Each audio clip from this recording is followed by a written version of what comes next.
Vamos revisitar aqui o nosso DER, Diagrama Entidade Relacionamento. Para isso eu vou abrir o DB Designer. Observe que aqui na parte de navegação eu vejo todas as tabelas, mas aqui na janela principal as tabelas elas não aparecem por completo, né? Se isso ocorrer com você, você vem aqui em Options, Model Options, opções de edição, basta alterar aqui largura para 8401, por exemplo. Clique em OK e aí já vai aparecer tudo aqui para você, tá? Então vamos começar aqui por cima. Deixa eu aumentar isso aqui para 80% para a gente ver melhor. Bom, aqui no meu modelo eu tenho a tabela R02 e R03, que nós já sabemos que são as reduções Z e o detalhe da redução Z. Como é que eu sei disso? De onde vêm essas tabelas aqui? Por que elas foram criadas, tá? Se nós abrirmos aqui a parte de documentação, infra, por exemplo, deixa eu abrir aqui o ato COTEP, requisitos do PAF-SF.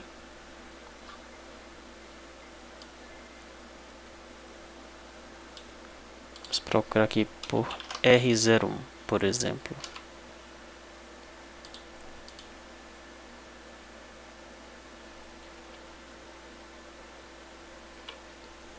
Aqui, já no anexo 6 aparecem os dados técnicos para a geração do arquivo eletrônico dos registros efetuados pelo PAF-SF.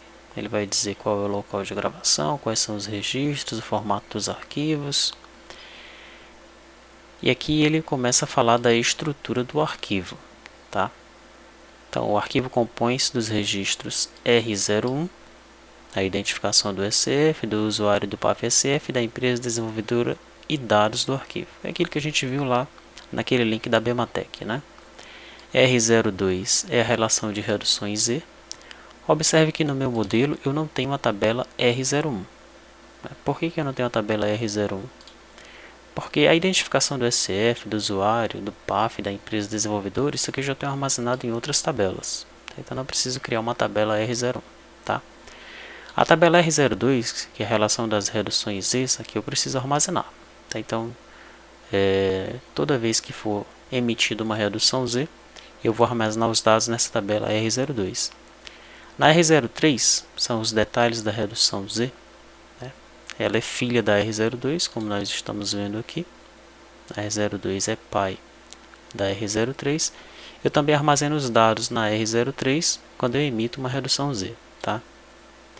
R04, cupom fiscal, nota fiscal de venda ao consumidor ou bilhete de passagem. Veja que eu não tenho a tabela R04, porque essas informações eu já tenho armazenadas no banco de dados. R05 é filha de R04, então aqui é venda cabeçalho e venda detalhe. Tá? Eu não preciso armazenar ou criar essas duas tabelas. R06 são os demais documentos emitidos pelo ECF, aí sim eu criei a R06, que é pai da R07, são os detalhes do que está sendo armazenado na R06, ok? E aqui ele vai entrar no detalhe da coisa mesmo, né? Olha, a estrutura dos registros. Então daqui o registro R01, o que é que você tem que informar nesse registro, qual é o tamanho do campo, a posição, o formato, tá? Tá tudo explicado aqui no manual, né? na legislação, no ato COTEP, ok? R02, então vou ter lá o número de fabricação, memória adicional, modelo do ECF, número do usuário, contador de redução Z. Se for ver a minha R02, ela vai ter tudo isso daí, tá? Contador de redução Z, CO, CRO, data do movimento, data da emissão, data do movimento, data da emissão, hora, venda bruta diária. Tá? Então, venda bruta diária, grande total, ok? Então, essa é a razão de ser dessas tabelas aqui. Tá? Ao clicar nas tabelas, você vai ver que aqui em comentários, já está aparecendo aí o comentário de cada tabela. Detalhe da redução Z, relação de redução Z, demais documentos emitidos pelo ECF, detalhe do cupom fiscal e documento não fiscal, meio de pagamento. Tá? Esse comentário que é importante, depois você vai ver no EAD que nós vamos criar um dicionário de dados. É interessante e importante também que tenha comentários nos campos, depois a gente vai fazer isso. E o dicionário de dados do banco de dados completo do ERP, ele vai ser gerado de forma automática em duas tabelas no banco de dados.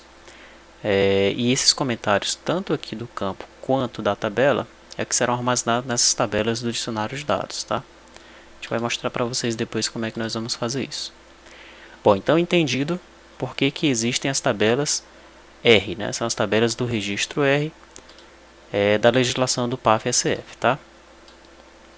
Aqui do lado eu tenho outras duas tabelas. Elas já começam com o nome Sintegra, Sintegra 60M, Sintegra 60A. Tá? Então, um dos requisitos do PAF-SF é que nós geremos um arquivo, o arquivo do Sintegra, ok? E será necessário nós armazenarmos também esses dados aqui para que esse arquivo do Sintegra seja gerado. Tá? Quando nós estivermos lá na tela do Sintegra explicando sobre a geração do Sintegra, nós vamos compreender melhor para que servem essas tabelas. A princípio são dois registros lá. Tá? Nós vamos ter lá o registro 60. Esse registro 60 ele tem alguns detalhes, tem um 60A, tem um 60M, tem um 60I. Algumas dessas informações, alguns desses dados já estão no banco, outros não. Então a gente também vai armazenando aqui nesse registro. Okay? Então ele representa o registro 60A do Sintegra e essa representa o registro 60M do Sintegra. Tá? Aqui do lado eu tenho a tabela da empresa, tenho a tabela do contador. Essa tabela do contador ela é importante para a geração do arquivo do SPED fiscal, que é outra obrigação do PAF-SF. Os dados da empresa também vão para o SPED fiscal e também para o Sintegra. Tá? Aqui logo embaixo, isso aqui tem novidades aqui. Eu tenho uma tabela de configuração. Nessa tabela de configuração eu estou armazenando aí a mensagem que vai sair no cupom, a porta do ECF, porta do PIPED, porta da balança, IP do servidor, IP do CITEF, se é que nós vamos utilizar o CITEF, né? Isso a gente vai discutir sobre qual vai ser a melhor estratégia do nosso TEF dedicado, o tipo de TEF, se é discado ou dedicado, o título da tela do caixa, vai ser configurado aqui, o caminho das imagens dos produtos, o caminho das imagens de marketing, o caminho das imagens de layout, a cor das janelas internas, né? Você vai poder setar a cor aí e automaticamente as janelas internas elas vão aparecer com a cor que você configurar. O marketing vai estar ativo, né? Então é para o banner ficar rotacionando lá enquanto não tiver uma venda corrente. CFOP SF, armazena o ID do CFOP. CFOP do NF2, armazena o IP do CFOP. Então aqui, qual é o CFOP padrão que vai sair nos cupons fiscais? Qual é o CFOP padrão da nota fiscal de número 2, né, nota fiscal do consumidor? Timeout do SF, o intervalo do SF, a descrição do suprimento, descrição da sangria, o tipo de gerenciador padrão do TEF, tempo de espera do TEF, tempo de espera do STS, que é um dos parâmetros lá do TEF, nós vamos ver isso aí em detalhes, número de vias do TEF, índice gerencial do DAV, que a gente vai ver se é necessário mesmo ter esse parâmetro, tá? Tem um relatório gerencial lá chamado relação dos DAV. Então, qual é o índice desse relatório gerencial? Dependendo da impressora, você tem que passar esse índice para o relatório ser gerado de forma correta, com a descrição, o título lá, com o nome relação dos DAV, tá? E se essa informação está sincronizada com o banco de dados central, ok?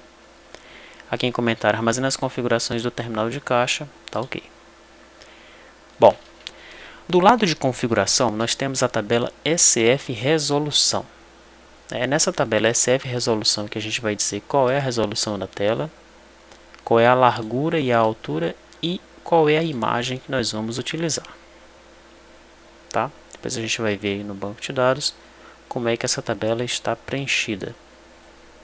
E filha de SF resolução, nós temos aí a posição dos componentes.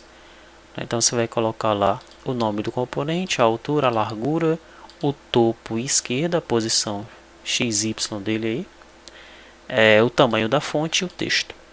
Se for o caso do componente ser um texto, um label, por exemplo, tá? Dessa forma, com essas duas tabelas, o nosso sistema ele pode ter qualquer resolução. Ok? Porque tipo, você faz a imagem da tela do jeito que você quiser, tá? Você configura para a resolução que você quiser aqui, para a largura e a altura que você quer, ok? E aqui você posiciona os componentes na tela do jeito que você quiser. Então, com essas duas tabelas aqui, o sistema ele pode ter a cara que você desejar, tá? Perfeito. Vamos aqui de novo para o começo. Vamos aqui na tabela SF movimento, que ela tem vários relacionamentos aqui. Bom, a lógica do funcionamento aqui desse path SF é que ele tem um movimento, tá? Para você começar a utilizar o path SF, você tem que abrir um movimento, ok? Nesse movimento você vai informar aí obrigatoriamente qual é o turno, a impressora, o operador e o terminal que estão utilizando. Tem também aqui o ID do gerente supervisor, que autorizou a abertura do movimento, também é um dado obrigatório, tá? Nós vamos ter a data e a hora da abertura e do fechamento, quando o movimento ele for finalizado, ok? Total de suprimento, total de sangria, isso aqui vai ser armazenado no final. Quando você finalizar o fechamento, você vai contar lá os suprimentos, as sangrias, os não fiscal, o total da venda, do desconto, do acréscimo, você coloca os totais todos aqui no movimento. Você vai ter aqui o status do movimento, vai ter um momento que ele vai estar aberto, fechado, ou T, fechado temporariamente. É uma opção onde o operador ele fecha o seu caixa para fazer alguma coisa, tá? Sincronizado para a gente sincronizar com o banco de dados central. Bom, quais são os relacionamentos de movimento? Nós temos aqui o turno, você vai ter lá a descrição do turno, tipo manhã, tarde, noite, a hora de início e a hora de fim daquele turno. Então você pode ter aí vários turnos cadastrados para sua empresa.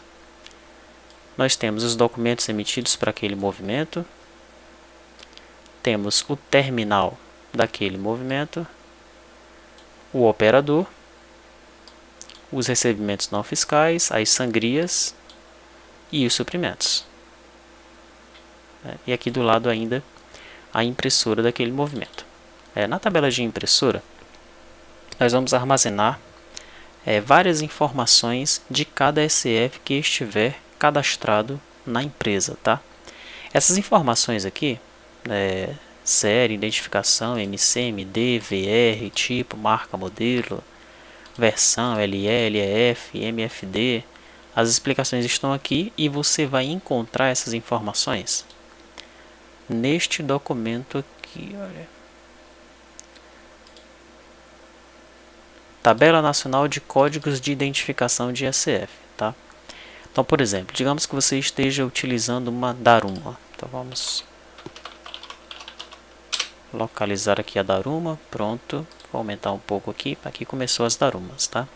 Então, você está usando a impressora FS600. Observe que aqui do lado é o modelo, né? Ó, modelo do SF. Então, vamos procurar pela FS600. Aqui está. A primeira FS600 aparece aí, mas tem outras também, tá? Porque vai tendo a marca, o modelo e a versão. É o tipo do SF. Aí você vai ter aqui a versão do software básico daquela impressora, quantidade de lacres externos, se tem MFD, se tem um lacre de MFD e qual foi o ato de aprovação. Todos esses dados aqui é o que nós estamos armazenando nessa tabela SF impressora, tá? Ok. Bom, a tabela SF impressora, ela tem a relação com a tabela de configuração, né? Porque a gente vai selecionar uma impressora para aquele terminal. A tabela SF caixa também tem um relacionamento com a tabela SF configuração, porque a gente vai setar um terminal, os dados daquele terminal na tabela de configuração. Bom, a tabela movimento ela também tem um relacionamento aqui com a tabela venda cabeçalho. Deixa eu ver se tem mais alguma coisa aqui do lado. Tá, a gente pode passar aqui para a venda cabeçalho. Essa venda cabeçalho seria aquele R04. Voltando aqui nos requisitos do PAF SF. Esse R04 aqui será a nossa venda cabeçalho. É evidente que nós fizemos uma adaptação só para que não fosse necessário criar essa tabela R04. Na verdade, todo PAF SF tem que ter uma tabela de venda cabeçalho. Toda frente de caixa, por assim dizer. E aí nós colocamos mais alguns campos aqui para que ficássemos dentro dos requisitos aqui do PAF SF. Então nós temos todos os campos que são necessários aqui para que funcione como uma tabela de venda cabeçalho e ainda assim atenda também os requisitos lá da tabela R04. Nessa tabela venda cabeçalho eu vou gravar o ID do movimento, aqui está. Eu não vou vincular essa tabela venda cabeçalho com a impressora, eu não vou vincular com o operador. Por que eu não vou fazer isso? E com o terminal de caixa? Porque a venda cabeçalho ela já está vinculada ao movimento. Eu não posso ter uma venda sem ter um movimento. E o movimento, ele já tem esses dados. A impressora, o operador, o caixa, Então, se eu precisar saber quem foi a impressora daquela venda cabeçalho, eu vou até a tabela de movimento e pego essa informação. Quais são os relacionamentos dessa tabela aqui? Eu tenho um relacionamento com SF funcionário, mas não é o relacionamento do tipo operador. O operador está um pouco mais aqui em cima. Porque o operador é aquele cara que loga no sistema e abre e o movimento é aberto por ele. Ele também é o gerente que autoriza a abertura daquele movimento. Tanto é que na tabela movimento eu tenho o ID do operador e tenho aqui um ID de gerente supervisor, que na verdade é o ID de um operador também, é aquele operador que autorizou a abertura daquele movimento. A tabela SF funcionário, quando ela se relaciona com venda cabeçalho, o relacionamento dela é do tipo vendedor. Se o usuário lá do caixa ele quiser identificar o vendedor ele vai vir dessa tabela aqui. Ok? Para aquelas empresas aí que têm o controle de comissões, isso é muito importante. A tabela SF venda cabeçalho ela também se relaciona com a tabela cliente. Essa tabela cliente eu não preciso entrar em detalhes. Todas essas tabelas aqui são trazidas do banco de dados principal, aí com todos os dados do cliente. Mais alguns relacionamentos de venda cabeçalho. Eu tenho aqui o total do tipo de pagamento e tenho o tipo de pagamento. Então, isso significa que para cada venda eu posso ter vários tipos de pagamento. Tantos quantos pagamentos eu tenho cadastrados em tipo pagamento. Se em tipo pagamento eu tiver dinheiro, cheque e cartão, numa venda eu posso pagar com dinheiro, cheque e cartão. Se eu tiver 20 tipos de pagamento, eu posso naquela venda ter 20 tipos de pagamento com os seus devidos totais. Ok? Então a venda deu R$20. Tenho 20 tipos de pagamento, eu posso ter aqui 20 totais, cada um com R$1. Isso vai ser feito de forma dinâmica. Tenho também aqui a tabela pré-venda cabeçalho, que é vinculada à tabela de venda, porque, segundo um dos requisitos do PAF lá, o PAF pode ou não ter pré-venda e ter DAV, que é o orçamento, Então no nosso PAF tem isso daí, nós podemos fazer uma pré-venda e importar essa pré-venda. Então essa pré-venda já vai ficar vinculada aqui à venda. Eu posso ter um DAV, um orçamento que o cliente fez, levou para casa para analisar. Depois ele volta e aí eu importo o DAV e já inicio uma venda com ele. Observe, no entanto, que o DAV não é um campo obrigatório, a pré-venda também não, o cliente também não é e o funcionário também não. Desses IDs, dessas chaves estrangeiras aqui, a obrigatória mesmo é o movimento. Não existe venda cabeçalho sem movimento. Ok, mais relacionamentos. Nós temos um relacionamento aqui com a tabela CFOP. temos um relacionamento com venda detalhe. Então aqui são os detalhes da nossa venda. Corresponde ao R05 dos requisitos do PAF-SF. Tá? Então aqui nos detalhes eu tenho tudo aquilo que é necessário para que eu armazene os dados dos itens daquela venda. Tá? A tabela venda detalhe, ela tem relacionamento direto com a tabela de produto. Essa tabela de produto, ela vai vir do banco de dados principal, sendo que no banco de dados principal nós temos grupo, subgrupo e produto. Aqui não, a gente traz apenas o produto, que é um dos requisitos lá do PAF-SF, ter uma tabela de produtos. Tá? Nós podemos ter outras tabelas de mercadorias, na verdade, tanto é que nós temos uma tabela produto promoção aqui do lado, onde nós podemos cadastrar aí todos os produtos que estão em promoção. A tabela produto está vinculada à tabela unidade de produto, e nós temos aqui uma tabela de ficha técnica. Tá? Eu já criei essa tabela aqui. São aqueles produtos que não são, que são produzidos pela própria empresa, né? Um sanduíche, bom, aqueles produtos que é a empresa que produz, ok?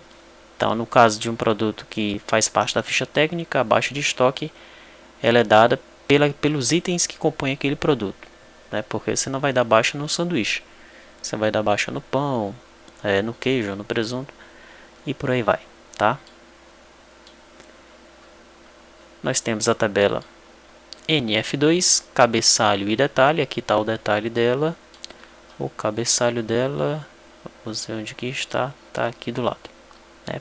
Um dos requisitos do PAF informa que, se o SF ficar inoperante, deve existir a opção de você emitir uma nota fiscal ao consumidor e você obrigatoriamente tem que cadastrar, tem que digitar essa nota dentro do sistema. Então os dados dessa nota fiscal de número 2, eles vão ficar armazenados nessas tabelas, cabeçalho e detalhe, tá? Vamos ver o que tem mais para a gente analisar aqui.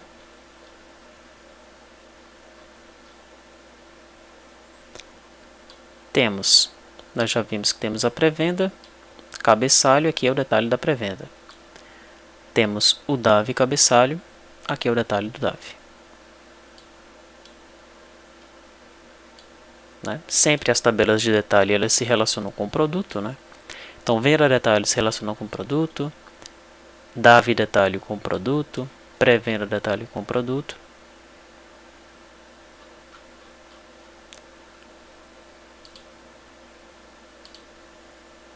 Vamos ver se faltou alguma coisa. Não, já passamos por aqui. Contador, configuração, movimento, venda cabeçalho, NF2 cabeçalho. Aqui são os dados do cliente. Bom, é isso. Tá? Então, esse é o nosso diagrama de entidade relacionamento. Né? Se você tiver alguma dúvida, basta ir clicando nas tabelas, observando aqui o comentário de alguma delas, tá? E se as dúvidas persistirem, nós vamos retirá-las no ambiente EAD. Coisa importante ainda aqui nessa tabela de venda cabeçalho, tem um dos requisitos lá do PAF que fala que se cair a energia, né, você deve ou cancelar o cupom fiscal ou recuperar aquela venda. Ou dizer que tem uma venda e depois cancelar o cupom fiscal, que é basicamente a mesma coisa do primeiro item, né? No nosso caso, nós vamos recuperar a venda, tá? Por que isso? Imagine que você está na fila do supermercado, o caixa passou lá 100 produtos e caiu a energia. E aí quando volta a energia, o caixa olha para você e fala, você tem que passar todos os produtos de novo. Você já colocou na sacola, já está no carrinho, não ia dar certo, né? Então aqui esse status venda dessa tabela de venda cabeçalho, ela vai servir para isso, tá? Vai servir quando a venda estiver aberta, né? A gente vai sempre testar se tem uma venda aberta. Quando retornar para o sistema, se estiver aberta, a gente carrega aquela venda de novo. É evidente que a gente cancela o cupom que está aberto, né? E carrega a venda de novo e emite os itens novamente, tá? E aí o caixa ele pode continuar vendendo sem problema nenhum. Então é isso, né? Fica aí a dica, analise esse DER com muita calma, porque é muito importante você entender como funciona, como as tabelas elas foram criadas, como funciona o relacionamento entre as tabelas, para que você compreenda o funcionamento de todo o sistema, tá?